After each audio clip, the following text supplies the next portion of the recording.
yang ingin bertanya, mungkin dipersilakan. Ya, silakan Mas. Oke, baik. Terima kasih banyak, Mbak. Materinya mantap sekali. Jadi ternyata memang dalam membentuk sebuah tokoh itu nggak bisa secara mandiri ya, Mbak ya. Kita nggak bisa fokus ke tokoh tersebut. Jadi memang harus didukung oleh latar belakang yang seperti apa, keluarganya, lingkungan, atau memang dari faktor-faktor yang bisa mendukung penguatan dari karakter tersebut. Oh. Baik, teman-teman. Di sini sudah ada yang mau bertanya. Di sini ada Kang Acep. Silakan, Kang. Jika ingin bertanya langsung, saya langsung di-unmute dan menyalakan kameranya. Oke, Halo, Kang Acep. selamat pagi semuanya. Terima kasih banget Halo. ini saya banyak mendapatkan asupan-asupan yang bergizi banget ya. Eh, saya ingin bertanya soal pengembangan karakter. Begini Kak, kalau misalnya itu kan kita sudah menulis karakter dengan sangat detail ya di tulisan kita. Tapi bagaimana cara kita kemudian mengolahnya menjadi sebuah cerita? Apakah kita langsung gambarkan karakter semua itu atau satu persatu pelan-pelan masukkan, masukkan, masukkan atau bagaimana Oh. teknisnya? Terima kasih. Cukup. Silakan, Mbak, bisa langsung menjawab. Oh iya, langsung aja ya. Oh iya, gini, satu yang mungkin kita harus pahami gitu ya, menulis itu kan tidak langsung, misalnya segala informasi yang ada di kepala itu langsung dituangkan plek plek plek gitu. Misalnya ini teman-teman mungkin sudah mulai menuliskan karakter yang diinginkan gitu, kayak tadi yang kata Masnya ya, udah dituliskan gitu, tapi dia nggak mungkin langsung dikeluarkan semua gitu. Itu sangat tidak mungkin karena itu akan menyebabkan pembacanya bosan gitu. Jadi biasanya karakter ini dimunculkan perlahan, tidak sekaligus gitu. Bahkan di cerpen pun karakternya tidak ada munculkan sekaligus gitu. Apalagi kalau dia udah penggambaran sifat, itu tidak mungkin dimunculkan sekaligus, pasti dimunculkan perlahan. Biasanya yang muncul di awal tuh paling kayak ya perempuan berambut pendek gitu, atau perempuan berkacamata gitu, atau perempuan berbibir merah gitu. Itu tuh biasanya di awal nih boleh tuh, tapi kalau dia mau udah menggambarkan sifatnya itu biasanya itu sudah di part berikutnya lah gitu. Kalau di cerpen mungkin di paragraf berikutnya. Kalau di novel mungkin ya kalau novel lebih panjang itu kan bisa di kayak di subbab atau di bab berikutnya gitu. Makanya nih kalau di novel nih yang paling mudah aku gambarkan tuh di novel ya. Misalnya dia mau menceritakan satu tokoh yang eh, sat, yang misalnya kita anggap satu tokoh cowok apa cewek lah ya gitu, dia mau menggambarkan satu tokoh ini tukang selingkuh gitu. Karakternya itu memang diciptakan sebagai karakter yang tukang selingkuh gitu. Dia nggak mungkin dimasukkan langsung di awal. Itu nggak mungkin gitu. Pasti akan ada kisah lain dulu ya kan.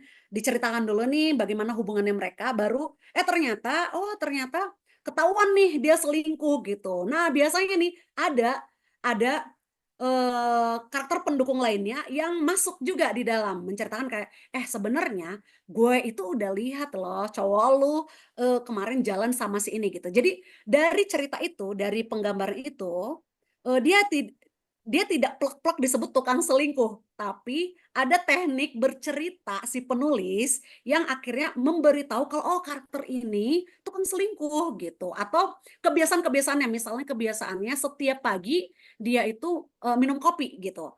Itu nggak langsung disebut di awal biasanya, pasti akan ada alur baru gitu loh yang diciptakan, misalnya sebelum dia berangkat ke kantor gitu, sebelum dia berangkat ke kantor dia singgah terlebih dahulu di kafe favoritnya dan memesan karamel macchiato gitu. Nah jadi dia disematkan perlahan-lahan gitu sampai akhirnya orang bisa menggabungkan sifat-sifat ini ya kebiasaan-kebiasaan karakter ini menjadi satu kesatuan gitu.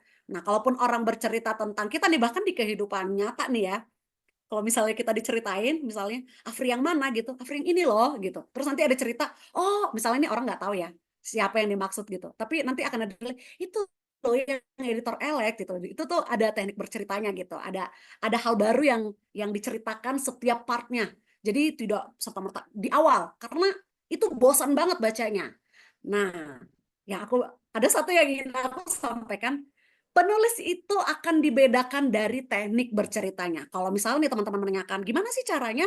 Sebenarnya aku pribadi pun tidak akan bisa menjawab. Karena teknik bercerita penulis ini, bahkan cara dia menggambar karakter ini, itu adalah cara yang dipelajari masing-masing. Caraku menggambarkan karakter itu akan sangat berbeda sebenarnya dengan cara teman-teman menggambarkan karakternya gitu. Nah, karena dari sanalah kita dibedakan sebagai sesama penulis gitu. Bagaimana aku menceritakan karakterku dan bagaimana teman-teman menggambarkan karakternya. Nanti bisa dibilang kok ini penulis yang ini pasti di awal dia udah gini deh. Nanti penulis ini ini kayaknya karakternya pasti begini deh gitu. Biasanya tuh ada teknik-teknik bercerita yang sangat sangat melekat di diri si penulis itu gitu. Jadi tidak serta-merta di awal, tidak boleh, karena itu ya membosankan sih. Dibayangkan aja kalau kita baca naskah orang, dia menjelaskan karakter ini di awal semua gitu. Tapi bukan berarti nggak boleh ya, karena satu sisi bisa jadi memang itu disengaja dimasukkan di awal untuk pembaca paham dulu nih karakter yang dia ciptakan gitu, karena mungkin dia akan fokus di hal lain di part-part berikutnya gitu. Tapi bukan berarti nggak boleh ya gitu. Cuman kayaknya tidak di semua naskah teknik itu bisa digunakan gitu. Ya, terima kasih banget. Ya.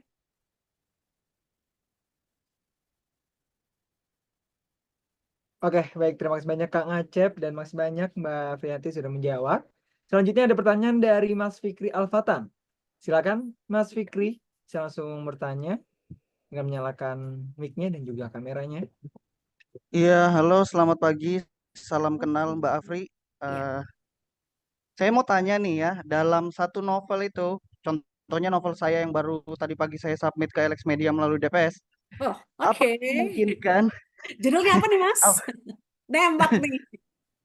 dalam satu novel itu apakah memungkinkan jika ada karakter yang menjadi protagonis di satu bab, sementara di bab lainnya dia menjadi tritagonis? Ini karena di novel saya ada 7 bab inti, di mana masing-masing bab berfokus ke satu karakter sebagai karakter utamanya. Semua bab ini mengkisahkan satu event atau cerita yang sama, tapi dari sudut pandang berbeda. Nah, dari situ ada karakter yang menjadi protagonis di satu bab, dan bab lain dia muncul sebagai tritagonis. Apakah itu sebuah cara konvensional dalam menyampaikan sebuah cerita dalam novel? Dan kalau seperti itu, gimana caranya kita membuat sebuah sinopsis novelnya yang secara akurat menggambarkan isi novel yang sebenarnya protagonisnya banyak dan berganti-ganti statusnya dari bab ke bab? Oke, terima kasih Mbak Afri. Wah, pertanyaannya sulit juga ya. Mungkin nggak dari protagonis yang biasanya menjadi karakter utama ya, itu menjadi tritagonis gitu, yang kayak dia menjadi pendukung gitu. Itu di dalam satu novel gitu, Mas, bukan cerpen ya berarti ya? Maksudnya dia bukan cerita yang tiap tiap babnya menjadi cerita yang berbeda gitu, atau gimana sih, Mas, tadi? Eh, Oh, jadi itu eh, ini nih di novel Mbak, tapi dia itu setiap bab menceritakan cerita yang sama, konflik yang sama, tapi dari sudut pandang karakter yang berbeda-beda. Jadi oh, event besarnya itu adalah konflik dua kerajaan dan mereka berperang. Tapi di bab satu itu menceritakan tentang rakyat jelata dan gimana dampaknya peperangan itu ke dia. Dan di bab kedua itu ke putri mahkota dan sebagai terus. Pokoknya dari hierarki teratas sampai terbawah itu saya ceritakan eh, tentang konflik besar ini. Jadi oh, jadi itu ceritanya itu maksudnya. sebenarnya dilihat dari masing-masing karakter ya, Mas? Penggambaran dari Iya, masing-masing karakter. Oh, iya, bisa, apa bisa enggak? banget. Oh, Bisa, bisa, bisa. Cuman maksudnya itu kan agak kurang konvensional ya kalau kata Mas tadi gitu. Karena jadinya ceritanya akan berada di, jadi kayak misalnya nih konflik kerajaan berefek di, misalnya anggaplah kita namain lah ya, namanya kayak misalnya Afri, Vidi, Dion gitu. Ini nama-nama editor Alex nih aku sebut nih. iya, iya. Afri, Vidi, Dion gitu. Misalnya kayak nanti di bab awal dia bercerita tentang kisah itu dari sudut pandangnya si Afri gitu kan. Berarti tokoh-tokoh lain itu menjadi karakter pendukungnya. Iya dong. Iya, Nah, terus betul. habis itu nanti di bab berikutnya ceritanya dilihat dari sudut pandang si Dion nih misalnya gitu ya. Terus berarti karakter Afri menjadi jadi tokoh pendukung gitu. Gitu kan ya, Ya, Mas? betul. Oh iya, bisa Ya, bisa bisa bisa. Sebenarnya bisa aja gitu. Cuman em, agak jarang sih Mas ditemukan jujur gitu. Apalagi maksudnya aku ya dengan rentang waktu masa kerja yang baru, kalau di Alex ini baru ya, baru 11 tahun gitu, jarang banget ditemukan cerita yang seperti ini. Tapi mungkin aku baru bisa benar-benar tahu gambarnya kalau udah baca naskahnya, Mas, gitu. Kalau dibilang bisa, ya bisa, bisa banget gitu. Tapi kita nggak tahu nih gimana nanti pembaca ini kan kayak jatuhnya melihat satu permasalahan dari sudut-sudut pandang yang berbeda ya Mas gitu. Jadinya gitu. Entah akhirnya pembaca menyadari sesuatu dari cerita itu gitu, karena sebenarnya di film juga sering terjadi kan. Ada beberapa tokoh ternyata ada cerita yang dilihat dari sudut pandang beberapa tokoh gitu. Itu ya nggak apa-apa banget juga gitu. Di cerita novel apalagi gitu. Kalau di cerpen agak susah karena kan ceritanya cerita pendek gitu. Tapi kalau pertanyaan bisa banget. Kalau misalnya eh, ini kalau misalnya dibilang gimana cara membuat sinopsis, kayaknya kita butuh satu sesi lagi sih, karena memang yang perlu di dalam sinopsis itu kan menceritakan cerita utuh. Sinopsis atau blurb ya Mas? Kalau blurb itu kan yang di buku. Kalau sinopsis lengkap itu yang dikirimkan kalau kita misalnya ngirim naskah ke penerbit. Ini mau yang mana nih? Oh, berarti blurb itu Ah yang ya. nggak spoiler kan berarti kan? Ya, gitu. Nah, kalau Iya ya. misalnya di blurb itu kan berarti kita perlu memberitahukan konflik utamanya apa, tapi tidak boleh menceritakan penyelesaiannya seperti apa, ya kan? Gitu. Jadi harus menciptakan rasa penasaran. Intinya kalau membuat blurb itu sih, Mas, kayak kita membuat orang-orang penasaran dengan cerita ini gitu. Nah, ini tuh memang benar ada tekniknya. Bahkan di editor Alex aja ada satu orang yang ahli banget nih bikin blurb. Bahkan kita aja minta tolong gitu. Itu hal biasa kok gitu. Jadi kalau nanti kalau Mas bukunya diterbitkan di Alex, itu saya akan minta tolong nih sama nih orang untuk ini blurnya udah bener belum nih, udah pas belum gitu. Karena kebetulan ide yang Mas sampaikan lumayan unik juga sih, jarang ditemukan. Biasanya tuh yang sering banget aku temukan di novel tuh hanya ada dua karakter yang dibahas, satu cerita dibahas dari dua sudut pandang. Itu sering banget, masih sering lah gitu. Tapi kalau dari banyak karakter kayaknya ya masih jarang sih, masih jarang banget gitu. Tapi aku yakin Mas punya tujuan tersendiri menciptakan tulisan seperti itu. Jadi ya semoga berjodoh dengan Alex, Mas. Nah, Tuh. karena jarang nih mungkin bisa dicek nanti ya Mbak ya. Oh ya, judulnya apa ya Mas? Bentar, saya langsung cek di ini. Saya Asik sampaikan asik. dulu nih. Oh iya iya iya. Judulnya ya Mbak ya. Ya, judulnya apa ya Mas? Maaf ya Judulnya teman-teman. Wira Judulnya Wiracarita Buantara Pralaya di Istana Jazista. Waduh, judulnya aja udah sangat-sangat estetik nih. Cerita. Nama Masnya tadi, maaf? Fikri Alfatan. Fikri. Oke, siap Mas Fikri. Terima kasih Mbak. Terima kasih. Mas, mohon maaf kalau misalnya jawaban saya agak-agak kurang ini ya. Maksudnya diskusi untuk grup itu sebenarnya itu perlu waktu sendiri gitu. Oh iya siap, terima kasih. Ya, Ya. mantap Mas Fikri, bisa langsung dicek oleh tim Tembak, ini dari pinter Alex banget nih. Media. Pinter Yang, banget ya. iya betul. Ini adalah memanfaatkan momen berarti. Betul. Harusnya begitu ya Mas ya. Penulis harusnya begitu. Iya, Memanfaatkan momen sebaik-baiknya. Oke. mantap Next. Mas Fikri. Baik, Mbak, kita lanjut ke pertanyaan selanjutnya, Mbak. Wah, Oke. banyak ya. Iya, ada pertanyaan dari Mas Julius Roma. Silakan Mas, jika ingin bertanya langsung. Oke, Langsung. baik. Selamat siang, Ibu panggil kakak ya atau ibu atau ibu ini Aprianti Pardede. Iya. Ini sepupunya orang Toraja kayak ini dari barat timur. Oh, Ya, oke ya. Jadi ini ya, saya juga sering suka sih menulis cerita-cerita pendek. Eh, tapi ada masalah ini karena ada dapat ilmu baru hari ini. Ternyata karakter itu bisa dibuat dalam berbagai aspek. Yang menjadi kesulitan saya adalah eh, saya lebih fokus hanya pada satu karakter saja. oh, Secara tidak langsung sih menggambarkan kehidupan pribadi sih. Nah, ternyata tadi itu cakupannya luas sekali. Sehingga pertanyaan saya, bagaimana membuat sinkronisasi karakter ini dari setiap tokoh nanti akan ditampilkan baik dalam cerpen atau novel sehingga menarik. Ada kaitannya dengan pertanyaan Mas Fikri tadi ini ya, apakah dibuat per bab saja dari eh, atau ada setiap halaman itu untuk menceritakan perpindahan karakter lagi biar saya dapat juga di novel itu. Ya, itu saja. oke. Terima kasih. Oke. Silakan Mbak.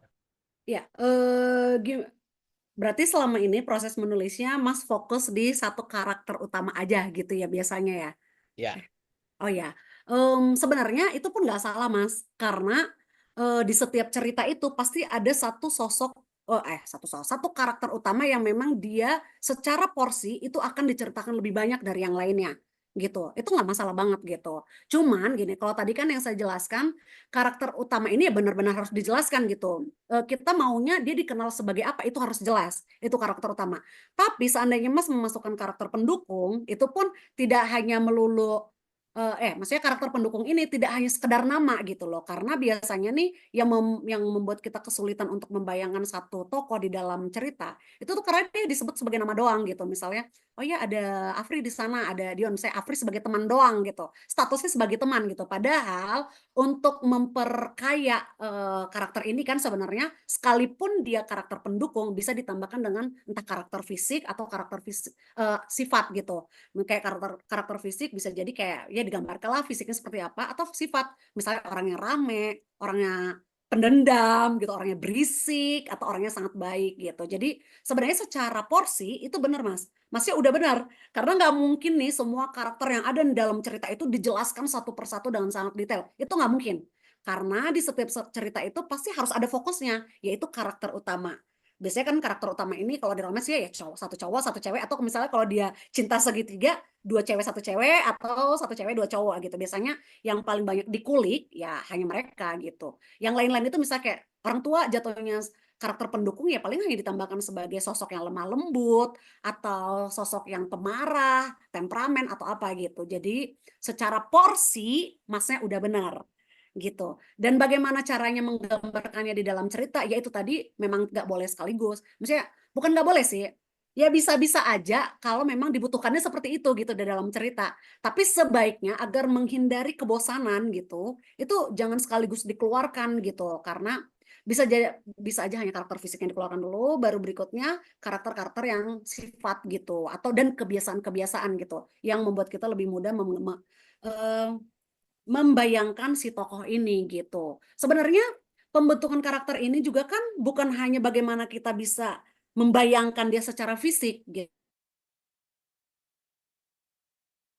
Aku sebagai pembaca memutuskan akan menyukai atau membenci gitu si tokoh ini gitu. Jadi dia tidak hanya dibahas secara fisik, tapi secara sifat juga gitu, dan kebiasaan-kebiasaan yang kadang juga gini loh, itu membuat kita merasa relate juga gitu. Misalnya kayak kita tahu nih si tokoh ini sering banget secara kebiasaan tuh dia sering banget baca komik gitu. Itu kan kayak kadang karena kita udah terlalu suka sama tokoh ini, aku juga kan suka banget baca komik gitu. Kadang itu juga nih, itu tuh yang membuat orang-orang yang ingin nge-review buku kita bisa kayak ngerasa relate gitu loh sama naskah kita gitu. Jadi Masnya nggak salah intinya gitu. Memang harusnya di dalam cerita ada karakter yang fokus banget diceritain, itu benar gitu. Karakter pendukung lainnya itu paling hanya beberapa hal aja yang disematkan di sana gitu loh, karakter itu. Tapi yang pasti tidak sekedar nama. Hati-hati dengan sekedar nama aja gitu loh, kayak ya kenapa gitu? Kenapa harus hanya nama? Karena sebenarnya ini orang masih bisa digambarkan tanpa menimbulkan kebosanan gitu kan. Misalnya dia misalnya Afri seorang perempuan yang manis gitu, cantik gitu kan, itu bisa gitu. Maksudnya orang bisa membayangkan gitu, atau orang yang rame, orang yang berisik gitu, itu bisa gitu. Jadi tenang Mas yang nggak salah, benar harus fokus. Ingat, memang harus fokus di karakter utama. Karena konflik pun kan berasal dari karakter utama, bukan dari karakter pendukung gitu. Karena ada konflik di karakter utama dan misalnya ada motivasi tujuan dan ada hambatan lah, maka terjadi ini kan satu cerita gitu loh Mas, harusnya seperti itu. Oke. Oke, baik. Terima kasih banyak Mbak Friyanti. Mbak, boleh satu pertanyaan lagi terakhir kita di sesi kali ini? Oh ya boleh. Masih ada. Oke, baik. Ini ada pertanyaan dari Mbak Iin Wahyuni. Silakan Mbak Iin, bisa langsung bertanya dengan menyalakan mic-nya. Oke, saya wakilin ya Mbak ya untuk pertanyaannya. Kak Afri, bagaimana dengan karakter yang konon memiliki kepribadian ganda? Seperti itu untuk pertanyaannya. Cara membangun karakter berkepribadian ganda sepertinya Mbak. Ya sebenarnya kepribadian ganda itu kan menjadi salah satu sifat karakternya gitu. Jadi maksudnya itu nggak bisa dipisahkan gitu loh. Ya kalau cara membangunnya itu, gini. Kalau teman-teman ingin menghubungkan karakter itu dari segi psikologi gitu, itu risetnya harus tepat gitu. Itu nggak boleh sembarangan gitu. Misalnya ini aku habis baru ngedit satu novel itu yang nulis Wulan Fadi gitu. Itu dia menciptakan satu tokoh yang sebenarnya bukan kepribadian ganda sih, tapi secara mental dia tidak baik-baik aja gitu. Nah, risetnya terhadap satu tokoh ini itu tuh harus benar gitu. Bagaimana tokoh ini bisa menjadi sosok yang pemarah. Nah, tapi kalau diagnosisnya kan tidak kepribadian ganda ya kalau di dalam cerita ini gitu. Tapi sedikit berhubungan lah dengan pertanyaan tadi gitu. Itu tidak cara penggambarannya itu bagaimana dia maniknya, fase-fase maniknya gitu, itu jelas. Biar orang-orang tahu, oh ternyata nih orang berkepribadian ganda gitu. Jadi bagaimana perubahan sifat yang sangat ekstrim terhadap si tokoh, itu tuh harus jelas. Gitu cara kita menggambarkan kepribadian ganda. Tapi hati-hati teman-teman, karena pembaca sekarang itu sangat pintar ya. Jadi kita nggak bisa serta-merta bilang, oh ini tokohnya berkepribadian ganda, enggak. Itu pasti ada risetnya gitu loh. Jadi ya kalau kata orang-orang, menjadi penulis itu kan harus banyak membaca juga gitu. Dan banyak riset juga, apalagi kalau kita mau menghubungkan itu dengan ilmu lain. Misalnya ilmu olahraga, kedokteran, atau apapun ya gitu. Itu tuh harus ada riset yang benar di sana, sehingga kita bisa menyebutnya kepribadian ganda. Tapi kalau tadi pertanyaannya gimana dengan karakter itu, ya kepribadian ganda itu adalah bagian dari sifatnya dia gitu, bagian dari karakternya dia. Yang perlu diperkuat adalah bagaimana seseorang ini bisa menjadi sosok yang berkepribadian ganda. Pasti ada latar belakangnya dan ada diagnosis khusus untuk itu gitu. Jadi enggak yang langsung kepribadian ganda, nanti kesannya tuh kayak mengada-ada gitu loh. Apalagi kalau yang udah berhubungan dengan ilmu lain tuh, dulu tuh ini aku selalu bawa nih di setiap materi yang aku sampaikan. Dulu aku pernah mengedit satu novel yang gara-gara ini nih sama penulis aku tuh kayak jadi nggak nyambung gitu. Dia bercerita tentang satu tokoh, satu perempuan yang karena kecelakaan akhirnya dia harus kehilangan rahimnya gitu. Nah, ini kan hal kayak gini dia udah berhubungan dengan ilmu lain gitu. Maksudnya dia harus belajar sebagai penulis, kita harus belajar tentang ilmu kedokterannya lah gitu. Gimana nih dari sisi kesehatan, dilihat dari segi ya maksudnya hal-hal lain lah gitu. Kalau orang udah kecelakaan, dilihat psikologisnya gimana, dari segi kesehatan gimana, pengobatannya gimana gitu. Terus habis itu proses penyembuhannya kayak gimana gitu. Nah, waktu itu yang membuat akhirnya novel ini tidak terbit adalah karena penulisnya kekeh kalau dia itu karena kalau perempuan ini hamil lagi gitu. Gimana ya? Maaf. Jadi karena kecelakaan rahimnya diangkat gitu, akhirnya kan yang namanya kehamilan kan itu harusnya di dalam rahim gitu. Bahkan di luar rahim aja, yang sekalipun rahim masih ada, itu pasti dokter pun ngasih saran lain gitu kan, pasti ada saran-saran khusus gitu. Nah dia kekeh kalau ini tokoh hamil lagi gitu. Dan untungnya ya, maksudnya kan namanya proses editing itu ada proses diskusi bersama penulis gitu. Itu kayak ini nggak masuk akal gitu. Sampai aku nanya nih sama temanku dokter, iya nih saya belum pernah hamil gitu, belum pernah merasakannya gitu. Tapi mungkin nggak sih gitu? Ya nggak mungkin. Harus ada ibu pengganti kalau mau gitu. Jadi ya sama halnya kayak tadi kepribadian ganda itu, kalau memang itu menjadi karakter utamanya gitu, perubahan-perubahan emosi, perubahan-perubahan kelakuan gitu, itu tidak boleh serta-merta berganti, itu nggak mungkin. Harus ada. Nah, uniknya menjadi penulis ya, menurut aku tuh, aku selalu bilang penulis itu adalah orang-orang pintar gitu loh, karena mereka tidak akan mungkin, bukan mereka, kalian, karena kalian penulis ya, nanti kan naskahnya akan diterbitkan gitu. Oh, maaf Mas, bentar ya, aku mau ucapin selamat dulu, aduh ke-skip. Ya selamat untuk teman-teman yang udah terpilih ya, gitu, yang 20 orang ini.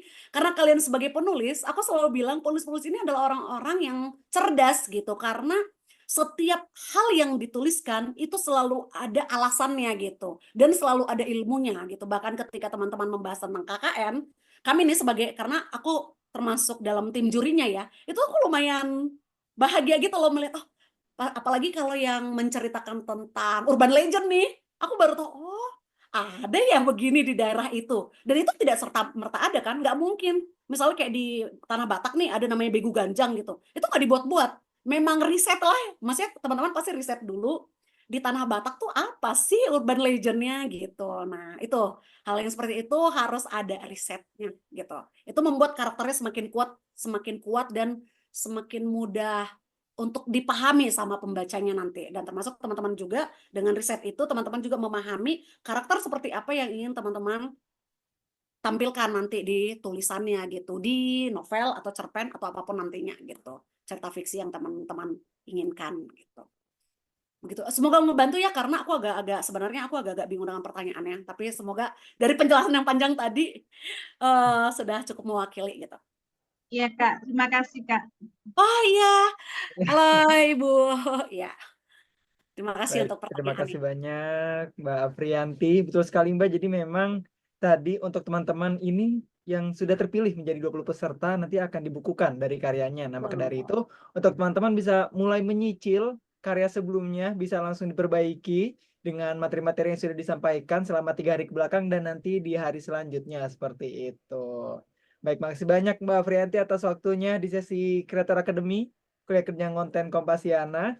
Dan untuk itu kita akan mengakhiri untuk Creator Academy pada hari ini. Sekali lagi terima kasih banyak buat Mbak Afrianti dan teman-teman yang sudah tetap semangat di hari ketiga dan tetap dijaga semangatnya karena besok kita akan kembali bertemu di kelas keempat.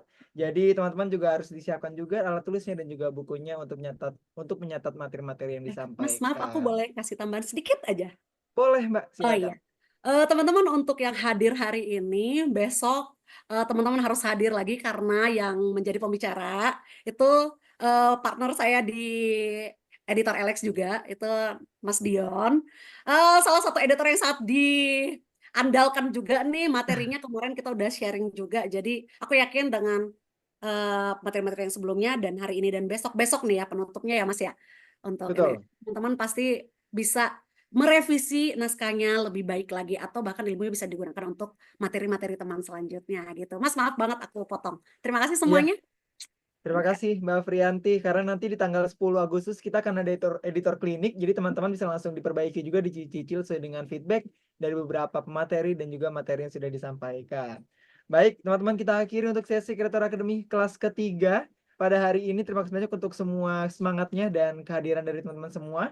Sebelum kita menutup, kita akan foto bersama terlebih dahulu, maka dari itu bisa dapat dinyalakan kameranya, siapkan wajah terbaiknya, teman-teman.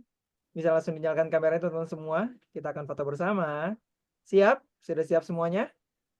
1, 2, dan 3. Oke. Lagi. 1, 2, 3. Sekali lagi. 1, 2, dan 3. Baik, teman-teman, terima kasih banyak atas kesempatannya pada pagi hari ini dan selamat beristirahat dan selamat liburan untuk waktunya dan kita sampai bertemu kembali di besok Minggu 4 Agustus 2024. Sampai jumpa. Wassalamualaikum warahmatullahi wabarakatuh. Terima kasih semuanya.